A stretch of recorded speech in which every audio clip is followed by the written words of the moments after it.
Well, as we all know, President Trump got his day in court this week. I'm not here to talk about the actual case itself.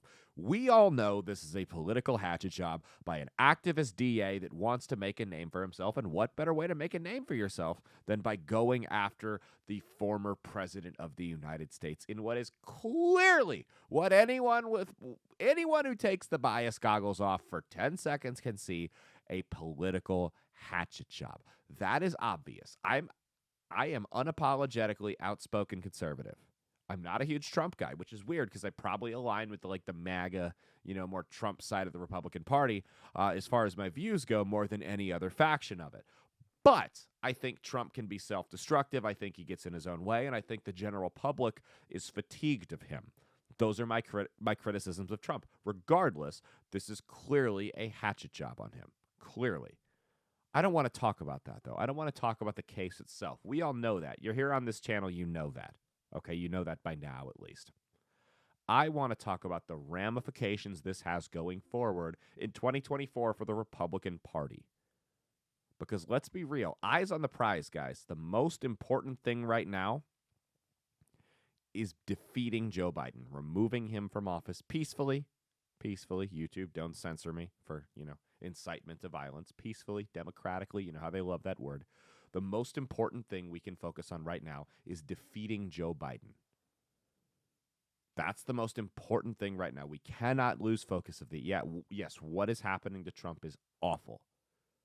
But what does this mean going forward? Well, there's 100 people can put their names in the hat, guys. There's 2 people that can win. Donald Trump and Ron DeSantis. If Donald Trump goes to jail and is unable to run his campaign for whatever reason, Ron DeSantis will, in all likelihood, be the nominee. This isn't the end of the world, because let's remember, yes, DeSantis is a little bit more politician-y, but we can all agree he's better than Joe Biden. So while he may not be your number one, regardless of what Trump says about him, he is still a solid candidate, and there is a lot to be excited about DeSantis. DeSantis polls better with independent voters, young voters, and swing state voters than Donald Trump in nearly every single poll, not to mention blue dog Democrats. The only thing Trump polls better than DeSantis with is minorities, which is a problem. Donald Trump did a lot to help the Republican Party gain ground with minorities over the last 4 to 6 years. But Ron DeSantis polls better in a head-to-head matchup with Joe Biden than Donald Trump almost every single time, just in a general election. It's not panic alarm time. If Trump goes down, Ron DeSantis can still go in there and remove Joe Biden from office. I got to be careful how I say that. It's not the end of the world. Now, if Trump doesn't go down, if Trump beats these charges, DeSantis may as well not even run, right? Because it's Trump's to lose at that point, and he's not going to. If Trump beats these charges, he's unstoppable. You made the man a martyr. You just gave him the winning formula for 2024 if you're the Democrats. If I said it when they arrested him, if you are going to put the former president in court, you better have him dead to rights. Like, this better be the most slam dunk case of all time. Nothing can go wrong. And right now it doesn't seem like that.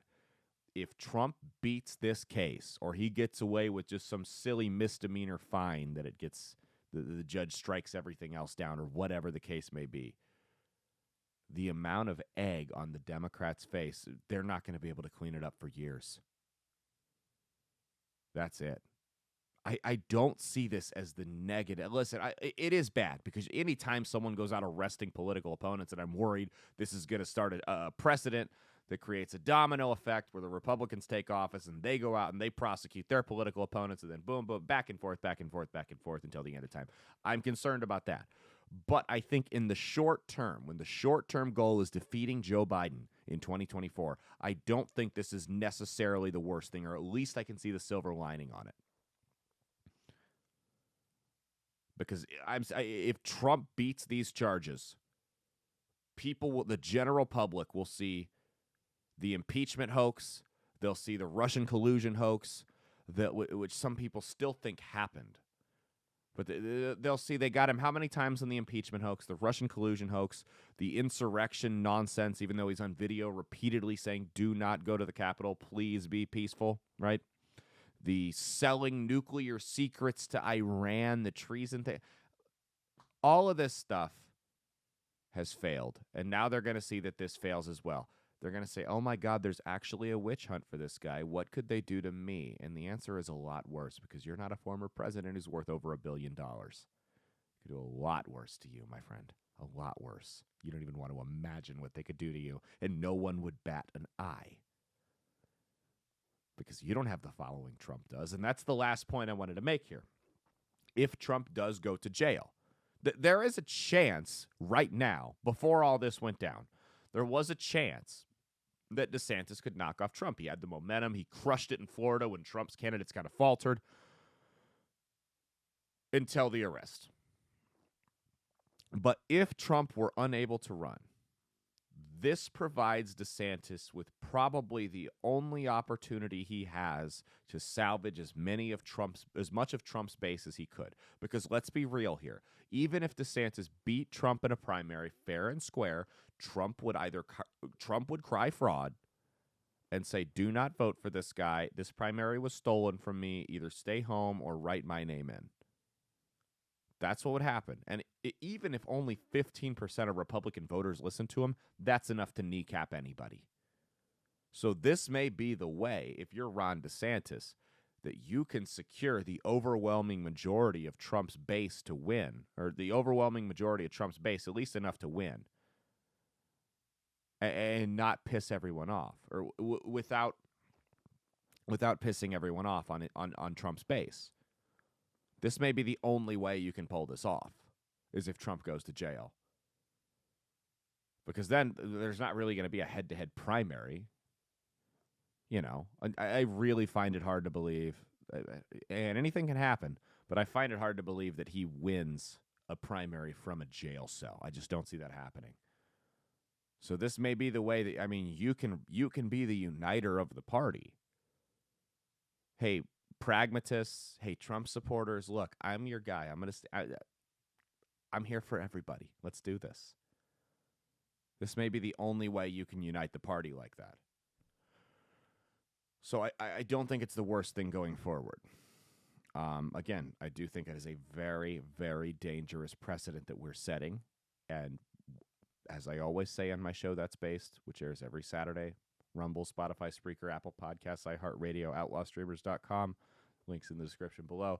As I always say, when you set a precedent, you have to ask yourself, how and when will this precedent be used against me when someone who doesn't agree with me takes power? Because that's always the case. It will be used against you. This misuse of the FBI will be used against the Democrats. The next time a Republican takes office, it will be used. The FBI will be weaponized against the Democrats. I guarantee it's going to happen. And they open Pandora's box for it themselves. So don't say I didn't warn you. Anyway, who am I but a radio blowhard? Thank you guys so much for watching. Cheat on your taxes, not your spouse. Peace out, and stay based. Hey, thanks for watching. Be sure to like, subscribe, turn the notifications on, and share around if you're feeling generous. It would really mean a lot to me if you guys did that. You can follow all my socials at Caleb Isn't Funny on Twitter and Instagram, Caleb Salvatore Comedy on TikTok, Caleb Salvatore on Rumble right below. They're also in the description. You can literally just click them and go to the website just through the link. There's no additional work required on your end. I promise you're not going to regret it. Follow me everywhere. You can also check out my show, That's Based with Caleb Salvatore. Episodes air every Saturday at 9 a.m. Central Standard Time. Video on Rumble, audio on Spotify, Spreaker, Apple Podcasts, and iHeartRadio. OutlawStreamers.com to learn more. That's the network we're on. They don't let us post full episodes to YouTube. You go check it out. You'll see why. That's Based with Caleb Salvatore every Saturday, 9 a.m. Central Standard Time, wherever we're not banned, which unfortunately YouTube is just one of those places. We do post clips of it here, 10 a.m. Central Standard Time on this YouTube channel. It plays by YouTube's rules. It gives you enough of a taste of what you're getting into. Go check those out, see if you like them, and give the show a full listen. The full listen it deserves. You can also go to my website, which hopefully it's up by the time this video airs because I've had so many problems with it, CalebSalvatoreComedy.com, for booking, dates, and merch, and much more. Not really. It's really just those three things, but that's okay too. Click one of those two videos over here. Go see what else I got. Please, just like, subscribe, watch it, share it around. Cheat on your taxes, not your spouse. Peace out, and stay based.